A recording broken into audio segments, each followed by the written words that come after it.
Real talk, man. Yeah. Welcome back, man, to the Short Bug Podcast. You know, I'm your host, Seven Wall Shorty. And I'm your co-host, Judah Clan Bug. Let me drop a bug in your ear. Yeah, and we have a very, very special guest, and I know y'all saw me promote him and everything, Mr. Terry Scott. You know, he's been around the block a little minute, man. Why don't you say what's up to the people, Mr. Terry? Everybody, this live? Yeah, we live. It being broadcast? Yeah, we live. So No, it's not being broadcast. It's not live. We just record. Oh, okay. Yeah. So we gonna edit can't. this. So if I goof up and say something I should say, we can still edit it. Oh, you good? Yeah. You straight. Yeah, you straight. Okay. I just wanted to make sure. You straight, man. You straight. Yeah. So look, what role do you see yourself playing in today's world? Because you have a very extensive career. Okay. You've had a very extensive career. I know you're in retirement, but what role do you see yourself playing in today's society? Man, let me say this. Whenever I wake up in the morning, it's what's there I'm feeling. And one advantage that God has blessed me to be able to retire with my health. So it's whatever I wake up to in the morning and the things I want to do. I'm very much about inspiring, motivating, uplifting other people. So anybody I come in contact with, anybody asks me to do anything, anybody asks me to do a podcast Facts. to get my message out, that's what it's all about. I see my role as just being a motivator, inspirational type person to use my life story as inspiration to motivate other people. Because my past, dirt poor, backwoods Mississippi, Woodville, right? Woodville, Mississippi. Mississippi. Now, if you're from Woodville, you don't say Woodville, you say Wolf. Wolf. Woodville. Woodville. Oh yeah, Woodville, Mississippi. Yes, definitely. So my role, man, is just to try to day to day try to inspire, motivate people, give my best, try to live a God-fearing life to bring about some decent and moderate changes in this world today. So So being the oldest of seven, because it is seven, right? So what now? 7 kids. Your mother has. Yeah, I'm the oldest out of 7, and 6 of us still living. So anybody following your footsteps, or you kind of led the pack? And I tell the joke. My one of my sisters deceased. She passed away about 5 years ago. Okay. But all the rest of us are still living, and we all been pretty successful in life. I tell everybody it was amazing. My parents raised 7 kids. And all of us never went to jail. Stayed they stayed out of trouble. But there was that one time I got some trouble, but I don't want to talk about it. It wasn't that serious, but we all try to maintain a sense of humor. And like I say, my sister next to me, she's retired. She was a head health inspector for DeKalb County in Georgia. Right below her is my brother Troy. He's recently retired from Sunbeam Bread in Baton Rouge. He was with them forever. My sister Christine, she was retired with the Department of Prisons in Atlanta. Then there was my brother Simon. He's retired from. He was with the Department of Immigration, and he retired from there. And my sister who passed away, and then my baby sister, she recently retired from Angola. I tell everybody in my family, everybody has worked in the prison system. Except that we're on the right side. We were a youth counselor. Yeah, I was a youth counselor. Yeah, youth Is that counselor. the same thing as a correctional officer? Well, no, youth counselor. I worked at a reformatory for juvenile delinquents, Oakley Training School outside of Jackson, Mississippi. So we got kids like 15 and 19. They came to the reformatory. It was like a little small prison, but they call it a reformatory. Behavioral problems. Behavior problems. Based on some small crimes that they committed. And our job was we had 2 programs. We had a school program and we had a vocational program. So we would test them and assign them to the different programs. And we put them 1 year to 2 years, 6 months. We just put them through the program. Teaching trades? Yeah, trades or either academics or whatever. Whatever they test out to, man. And that was very good, very inspirational. It gave you a good feeling when you're out in the world, as they say, out in the world later, and you run across someone who went through that program, and they see you, man, they thanking you for what you did for them. It makes you feel good. And how long did you stay in that role? How long? I was there from 77 to 81, and I moved here in 81. Moved to New Orleans in 81. So long time I've been here. Let me ask you this: how do you develop? How do you maintain this positive attitude that you have? Is it the ups and downs Well, of business that allowed you to to kind of be equipped with that mind frame? to each his own. You Okay, know, everybody has to deal with what works for them to get motivated to get up, or when they're going through that difficult times. You know, a lot of people try to blame certain things for their downtime. And I tell everybody, you know, people talk about, well, Scott, you had some good luck in your life. I had bad luck. You know, and the worst and best thing we could do is compare ourselves to other people. You know, when you compare yourself to other people to uplift yourself, that's good. But when you compare yourself to other people to tear yourself down, that's bad. Okay, we talk about luck. No such thing as bad luck. Oh, you had bad luck. Where we are in life today all depends on decisions that we make in our lives. And I use this as an example when I tell people my senior year at Jackson State, when I graduated from Jackson State, a bunch of us got together, came by my apartment, and we were waiting on our parents to leave. When our parents left, we broke out the alcohol, we had a little smoke, we had everything around during that time. You know, and I'm saying, bro, we could do the liquor. Let's leave the marijuana alone because people are gonna be drug testing. We just got our degree. So people are gonna be drug testing. Some listened and some didn't. You know, so later on in life, the people who did not listen didn't get jobs. They had to take substandard jobs less than them because we were drug tests. And later they see, say, yeah, Scott, bro, you a lucky MF. No, what? I just made the best decision. You know, so that's what I'm saying. People in life where we are, even the best decision on jobs we take, relationships we take. You know, if my boy just pulled up in this back during that day of 76 Cutlass, pimped out. Hey, Scott, come on, take a ride. Nah, bro, I'm good. Where'd you get that car from? Don't worry about it. Just get in it. Nah, bro. You know, so I could have gotten in that car, but I didn't. You get pulled over, arrested for stolen vehicle. So it's all about going to jail. You going so to it jail? ain't no good luck or bad luck. It's about the decision we make. I got a question for you. Yes, sir. Right. Now, I heard you say Mississippi, and Yeah. I can remember driving through Mississippi, going back and forth to Grambling, Mm-hmm. Tallulah, Oh yeah. various towns, and it was very racist during my day, right? Oh So yeah. my question to you is, how did you deal with the racism in Mississippi at that time? I know the police officers, like the guy McNeil. I mean, that's the other question I wanted. How did you deal with racism? And do you Okay. have any police stories where police pulled you over and disrespected you and didn't treat you Okay. like an educated black Yeah. man? Uh, okay. I grew up in Woodville, Mississippi, backwoods, segregated, poor educational system. The private schools, when desegregation was ordered, I mean integration was ordered, whites went there and left us in the old school with the old books, and everybody got the good stuff and we got the bad stuff. But the point was, my parents was very active in the civil rights movement in Woodville, Mississippi, with the Charles Evers and Mega Evers. You know, they were very active. My parents helped organize boycotts of local stores in Woodville, Mississippi. So my parents, at a very early age, instilled in us a certain level of black pride within ourselves as to know how to deal with people who are racist and prejudiced. Because the first thing somebody confront you from a racist standpoint, your instinct is self-survival, is to fight back.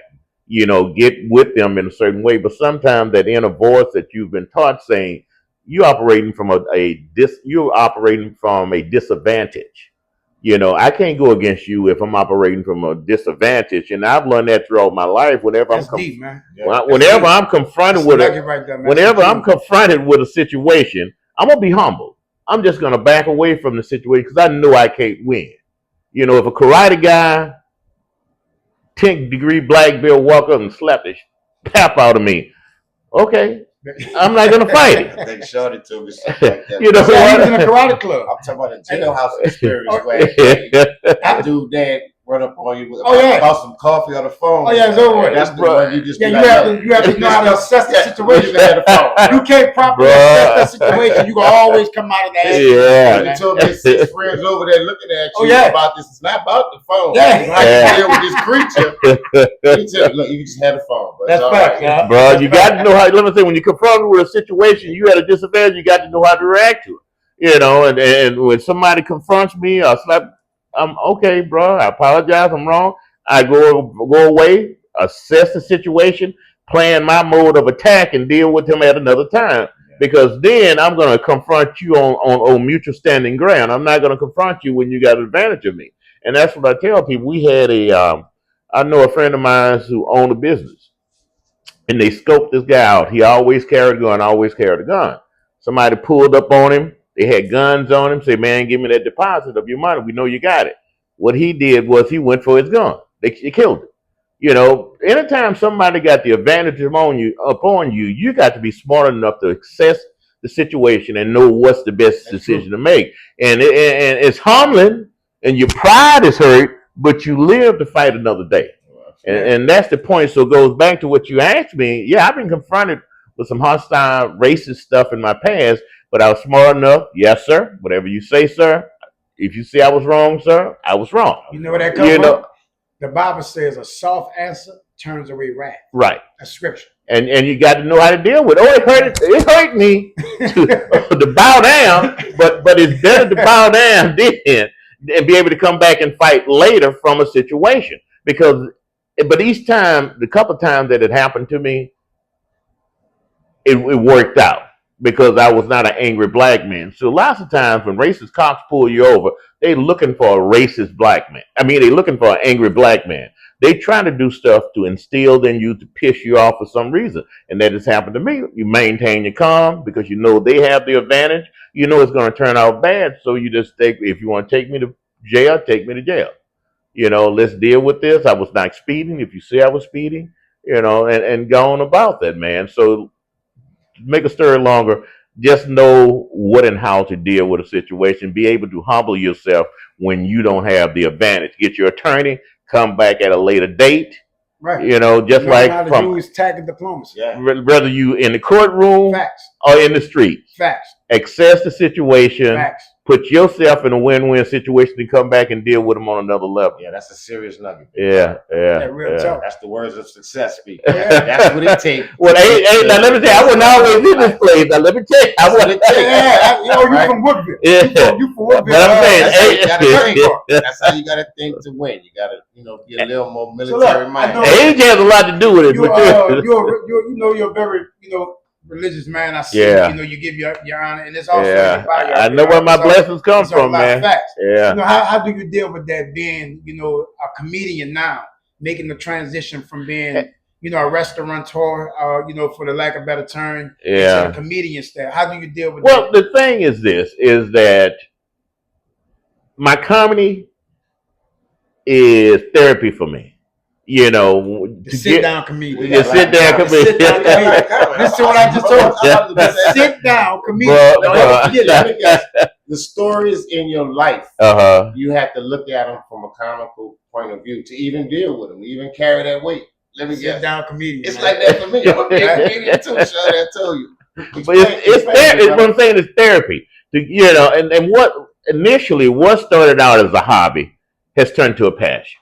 And that passion is something you get yourself into, and it works to your advantage. Some people during retirement. Now, when I had a full day job, I was not as passionate and as committed to my comedy as I am now since I retired. When I had a day job, that was my focus because that paid the bills. I was never to the point that I thought I was good enough to branch out to do just comedy and pay the bills. I realized I was not that good. Then as I retired and figured I don't need the money from the comedy, it became a passion for me. And through that, it's just like a hobby. You got some guys right now who retired there on the golf course 4 or 5 days out of a week. Mm-hmm. You got some fishermen out there fishing. I'm on stage a couple of days out of a week. It's because it's relaxing. It's fun. Another hobby I have too is I'm a gunsman. I'm a country boy. I grew up with guns, so I go to the shooting range sometimes.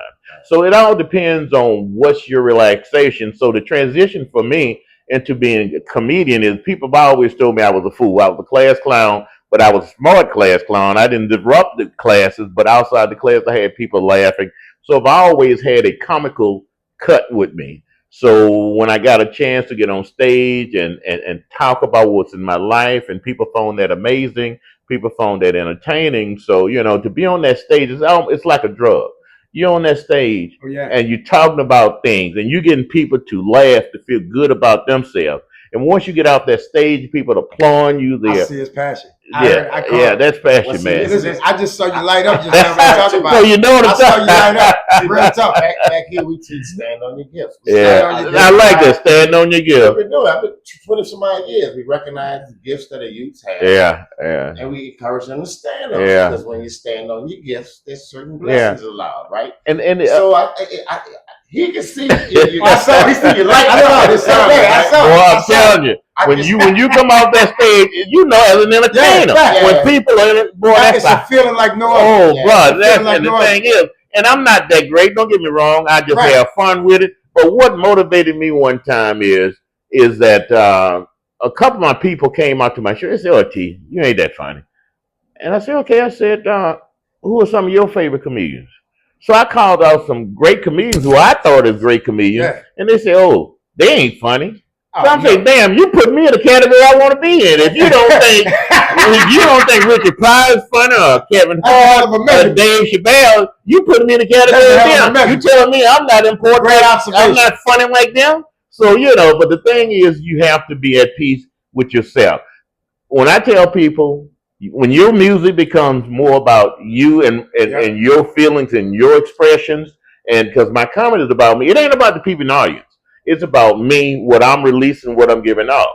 And once I'm giving off something, you either accept it or reject it. So, and I tell people this, I said, if I got 50 people in the audience and one person laughs, I'm good. I'm good. Yeah, I'm because and the thing is, I just need to find a million more people like that one person. Facts. Yeah. Then I'm good. So as long as you are doing, when you start doing your music, your jokes, or whatever you do for others, you're never going to be able to satisfy everybody else. Because there's always going to be a segment of people who are going to never be happy and satisfy you. When you try to do that, so you find your lane, you stay in it, and when you traveling on your bus going down that lane, people are going to get on it.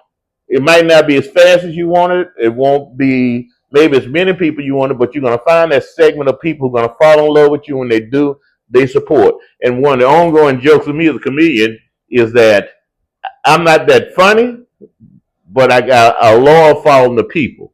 I got some people. So if you book me, I might not be the funniest comedian on that show, but most of those people in that audience, facts. Gonna be my people It's your personality. who come to see me. It's you. Yeah, It ain't. It's you. That's what it's all about, man. I got a question for you, Mr. Scott. Right? Please call me Terry. You know my dad's name Terry and my sister's name is Terry. Right? No shit. How you spell it? I or Y? The women are with I, the men's with Y. Yeah. So And the strange thing is this. Coming from the country, old school, I'll be turning 70 in December. And you don't find too many Terrys. It was a lot of different names. Terrys wasn't that popular it's back. not that common. I only know like two Terrys. My dad, my sister, and this one other guy. How old is your dad? 76. Right. So back during that time, a lot of people weren't naming their kids that. And all I laugh and tell this joke. I'm gonna tell y'all this joke. I'm just so glad that my mother did not name me. My dad was a junior, and my dad wanted to make me a junior. Right. My mom said, "No, I hate your first name." So it went from me, my second brother, when my mom didn't think she was gonna have any more boys. She had the third child, my third brother. And then she named him. She allowed him to name my third brother after him. Because if that was the case, if my mama had not gotten away, y'all been sitting up here interviewing a Rufus. Oh wow! And I'm too cool to be a Rufus, bro. I know both of the Rufus. I know Big Rufus and Little Rufus. I'm just something to say that. Big Rufus and Little Rufus. So you know some Rufus? I know both of them. Oh, okay. I know both of them, man. And Little Rufus, you better call me, man. I know you're gonna see it. Yeah, but So look, Terry, yes, sir. very diverse person, all over the place, helped the youth. Yeah, man. Um, McDonald's, Yeah, right? So 25 years. the question I got for you, being corporate America, being from Hmm. the college side and degree Yeah. side, right? What gave you the courage to jump out here and be an entrepreneur? What inspired you to say, I'm all right, I did the 9 to 5, I did that work. Now I'm about to try my hand at being an entrepreneur. What inspired you to do that? What happened to I'm going to say make this. that drastic change in you? And I say I call it not being an entrepreneur. I call it being an entrepreneur. So if I'm at a very early age, man, I can reflect back. I was born in a poor family. It was a big thing for you to be able to have money to go to school and buy lunches in the cafeteria. My parents couldn't afford to do that. They made us sandwiches every day. We get out 2 sausage sandwiches and a canned drink, and put them in our little bag, and we go to school. By lunchtime, I would have sold those 2 sandwiches and that canned drink for for 2 lunch meals in that cafeteria. You Oh, wow. understand? And then in the evening, and they had candy that they sold, these little square candy, you got 2 for a nickel. And I used to buy those. And in the evening, when the sugar level started low, people want something to munch on, I used to sell one. I paid 2 for a nickel. I sold 1 for a nickel, so I doubled my money. You So know this was impactful. You I've remember the details. so Impactful. I've always I shined shoes. I worked in potato fields. I picked pecans. Message. I've always hustled. I've always the legal way hustled, but I've always been inspired to do things my way because my parents growing up, we were poor. 7 kids, 2 parents. 9 of us grew up in a 3-room shotgun house. We didn't even have inside plumbing in backwoods, Mississippi. So the nicer things in life, my parents said, I'm gonna give you the basics. Anything else, you're gonna have to go out and hustle for yourself. And from a selfish standpoint, um, being materialistic, I guess, in a way, is what drove me to become an entrepreneur. To strive, to strive and work hard to get to that point, man. Because I've always wanted my own. Because I didn't like the idea of people telling me what to do. But when you're working for other people, that's what has to happen. And I was smart enough to a certain degree to look for different things that I can make. I've always, when I was working, as they say, for the man or whoever you work for, and of course I was working for a couple of Fortune 500 companies. I always had a side hustle where I was self-employed. I was always looking for While that. working with the Fortune 500 companies. Yeah, That's by the door, y'all. Man, that's message. So I was always looking for something on the side that could take me to where I want to be. I tried this, and the thing is, once you're working for someone full time, you punch in somebody else's clock. I always have a side hustle that you can deal with. I sold fire alarms door to door, Tupperware. It was just something outside the small things I was looking for. Why McDonald's? What made you decide to invest in a McDonald's I was working chain? I was in the credit. I was in the credit and collection business, and the company I was working for, a smaller company, was bought out by a bigger Fortune 500 company. I was the only black office manager out of about 80 branches. And the only way I got to be that office manager because the smaller company that they bought out, the guy who ran that agency didn't want to work for a big company. So I was his assistant. So I became the office manager. Mm-hmm. For most of my career, I was in the top 10 of the collection agencies, collecting money. My next step was regional vice president, okay, of the area. I kept getting passed over. But people on the inside who had no power loved me because of the way I treat them. It was a glass ceiling. And the young lady who was Hispanic, she and told it me had something to do with your skin. Right. Gotcha. She told me, she said, Terry, you'll never go any further than where you're at now because this company is racist, it's prejudiced. They are not. Blatantly told you that straight to you? She told me that. Said you ain't going nowhere else with this company. Wow. She said you're too ambitious, you're too strong. You need to find a profession that extends to you an opportunity to be yourself and grow at the same thing. So then I looked at everything I had. So I said, I can't do this no more. Because every time and understand this, If when every job I've ever taken, I sit down with you interviewing me for a job. Well, sir, I'm going to come work for you. Put in writing to me what's your requirements of me. Tell me what I need to do to the next level. Tell me what I need to do to get a pay raise. Tell me what my next promotion is. You and I are going to sit down and we're going to put this in writing. And if you're not willing to do that, then I'm not comfortable working for you. But if you put that in writing, you and I got a contract. And see, a lot of people don't understand is when you come to work for somebody, it's a contract. And you need to have it in writing as to what your role is as an employee, what your role is as a boss. And if you do not fulfill your role as a boss, hey, I'm out of here. I'm moving on. But and then when you move on, people are gonna readily pick you up because you got the experience from working for this company here. Absolutely. You know, that's if they hire you based on their recommendation and then you leave, then you got that work experience. But if they don't want to sign that contract with you, don't take the job. But if they sign that contract and they don't live by it, just leave, and then you got that work experience from that. So when I left the collection agents, I saw that and I started planning. I had a friend who was working for the McDonald's Corporation, and he said, "Bro, have you ever thought about franchise?" And I say, "No, never thought about it." I did my research. I found out what was needed. I realized there was nothing I could not do. So I stepped out on faith, Just did it. and applied to go into the program. Now, this is where the kicker is. In order to become a franchisee, you got to know the business from the ground level up. And this is one of the best teaching tools. And this is what I tell anybody.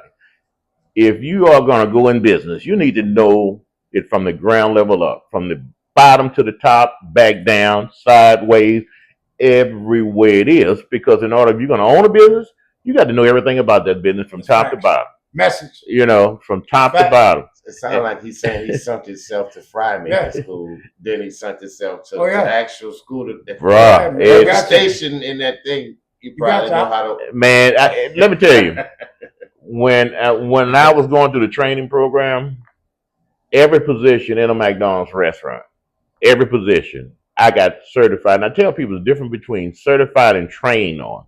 If I bring you and put you, say, on fries, and I say, okay, pour the fries in the basket, drop them, hit the button. When it goes out, take it up, dump the oil out of it, and dump the fries. That's just training. That's training. When you are certified, you can tell me the temperature of that oil. You can tell me how those fries was cut.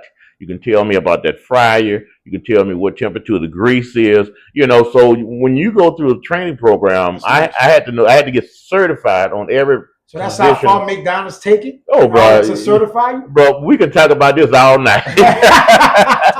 But the thing was, it taught me a lot because it's a working model that helps you to develop with so many different other businesses. And a lot of the advice the things I learned through the McDonald's system that I brought into myself, what I've lived and experienced, and I just pass the knowledge on because what might work for me might not work for you. But I'm gonna tell you what works for me because a lot of times it depends on your personality. You know, if you don't have a certain type of personality, certain things just ain't gonna work. But I tell people in the customer service business, whatever business you're in, your business will be made or broken by one thing, and that one thing is the people who you surround yourself that work with you. You know, I can make the best hamburger in the world. I can sell it. I can have the best, coolest car in the world I'm trying to sell. I can have the best rap album in the world. Right. But if I don't have the right person pushing that, facts. If you walk into my restaurant and say, "Hey, I heard you got that big best burger. I want that burger." But if my person who takes that order is snobbish, attitudinal, I don't want that burger no more. Message. Message. Yeah, that's a real bug. That's a bug in the ear for real. That's a bug in the ear. And I tell everybody, and every employee I've ever hired into my business, I've orientated them because I want everybody to get the same message coming in. And one of my ongoing things is that it's not about the business. It's about the customer service, it's about who you are.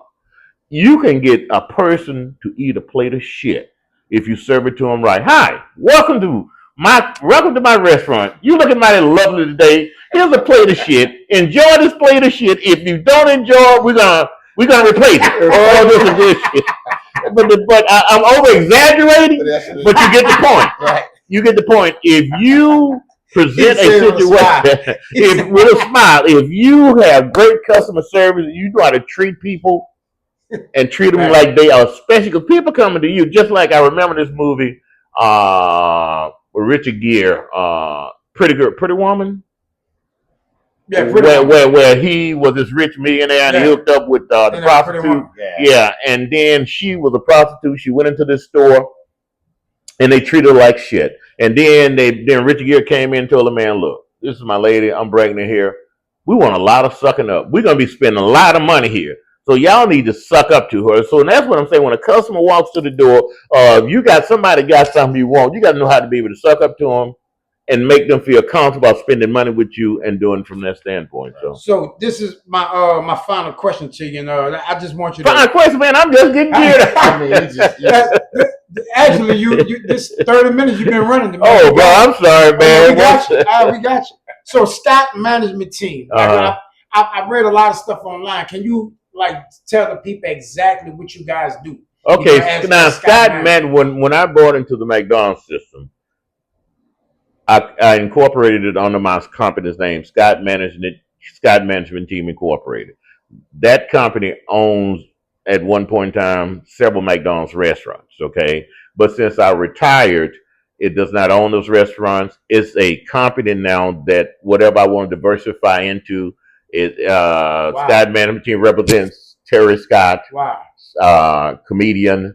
I got some other projects that I am working on. So Scott Management Team has a replicable name that I created through the McDonald's system. So the name is still there. At one point in time, I had a tutorial service.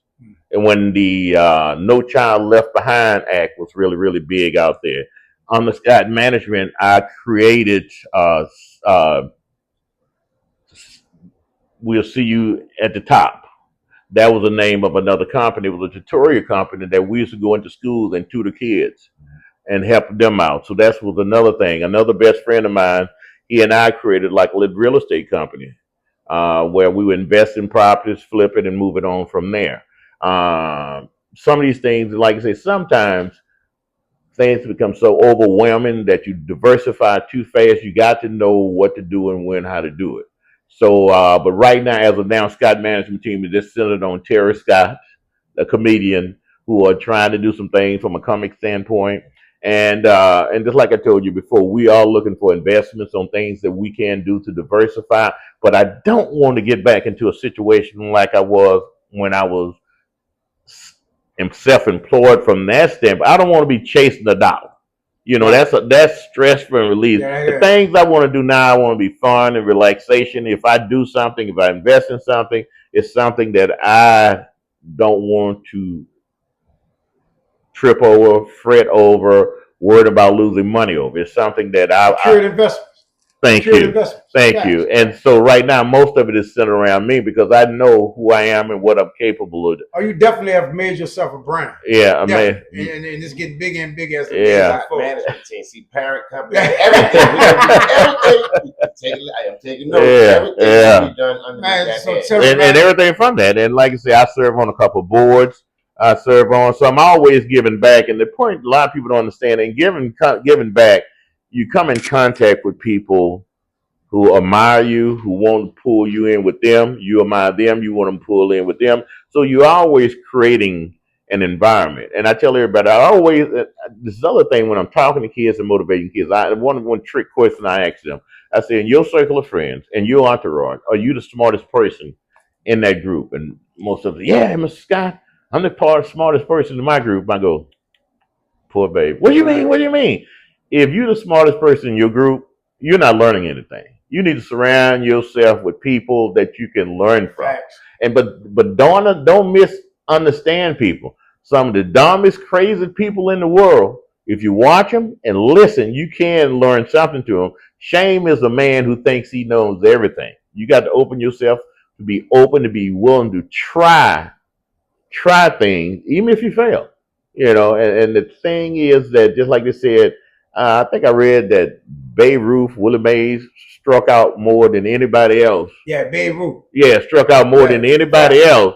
But you don't hear You about don't that. hear The only about thing that. you hear about the home Yeah, runs. 9,000 strikeouts is over. You know, Yeah. but the All you thing hear is that boy. but see, No once you succeeded, once Is you it? have succeeded, Message. people are gonna Message. always think about how you talk about your success All because you your gotta do is success. win one time. Your One success time. overshadow your failures, man, and that's the key. Keep working. The point is striving, surround yourself with the right amount of people going to keep motivating you and pushing you and telling you what you need to do, and you got to be open enough to take constructive criticism Facts. because that's the hardest thing for us too. Is that once Especially we black get, people. once we get to a certain level, it is so hard for I feel us to bad, accept. Yeah, it's the ego and pride. Oh, the ego! Oh, he hit it! Oh, that's it. That ego, We talk that about this pride, all the time. Yeah. that ego, and that pride, bro. That stuff, man. Ooh, that can be your biggest downfall sometimes. You know, and that's just like what I said earlier about coming in contact with people who got the ups on you, being able to humble yourself. Yeah, That's man. that's a blow to your ego. That's That's a blow to your pride to humble yourself to somebody. But at that time, that is the best option. You know what did it for me? What? Believe it or not, prison. Oh, I did okay. 9 years flat. I did 6 years in Angola State Penitentiary. Bro, you may have came in contact with around some of my those- people. What being year were you around- at Angola? I was in Angola from what? Uh, 09 all the way to 2018. Did you know a warden there named Vogier? David Vogier? Oh, you talking about Varice? Not Varice. VORHIER, Yeah, assistant that's warden. Varice. Yeah, he called it. Yeah, Varice. Yeah, I know it. he passed away. Yeah, he did. Cabin C. He was the Cabin C. He warden. passed away. He just passed away. That's my brother-in-law. Wow. That's my brother-in-law. I know. I always fuck up his I was, name. He's always messed with me. But my sister was married to him. My sister passed away a couple of years ago too, and he passed away He was last. a colonel for a real long time. Yeah, David. His wife, who's my sister Bonnie Scott, and my baby sister Benita Scott, recently retired from Angola too. Benita Scott. So, like I said, a lot of my people worked out there at Angola, man. Yeah. His son is there now. His son, the captain. DJ. Yeah, he Varice too. Yeah, he's a captain or major or something like that. Yeah, that's crazy. This is a small world. Yeah. So, brother, I just want to thank you for taking the time out to coming out and talking to us. You know hey, man, no problem. Because you definitely put a bug in, the world. Yeah, I like that play on words. Short bug. I got that. You're putting the community, big you really are. And you're shining, and we need to have more people like you dropping jewels on us. Bro, and like I said, I'm an open book anytime I can do something. Just let me know, man. Like I said, I get asked to come to talk to kids. I like to talk to business owners. Like I said, I have a knowledge, and I can only tell you what works for me. Right. And I can throw out everything that works for me. Now, if you see some small things that I said that might work for you, it'll work for you. The last thing I like to have people come, I don't like for people to come, oh, bro, I did what you told me. I never told you to do this. I just told you what works for me. And if you want to try some of the things that works for me. And that's very well put, to be honest with you. Because that way, the way you just put it, way, people can't get no type of, no discrepancy inside of it. Yeah. It's real clear and concise. Like real talk. That was very well put. Yeah. Thank you so much, man. All right, then. Sharing your story with us. All right, then. And Mr. Terry Scott, he's in the building. You know what I'm saying? Y'all gonna see him on the Short Bug Podcast, man. I'm your host, Seven Wall Shorty. I'm your co-host, Judah Clan Bug. Y'all know what it is, man. We put a bug in your ear every year. Y'all be cool. Why? Peace and blessings.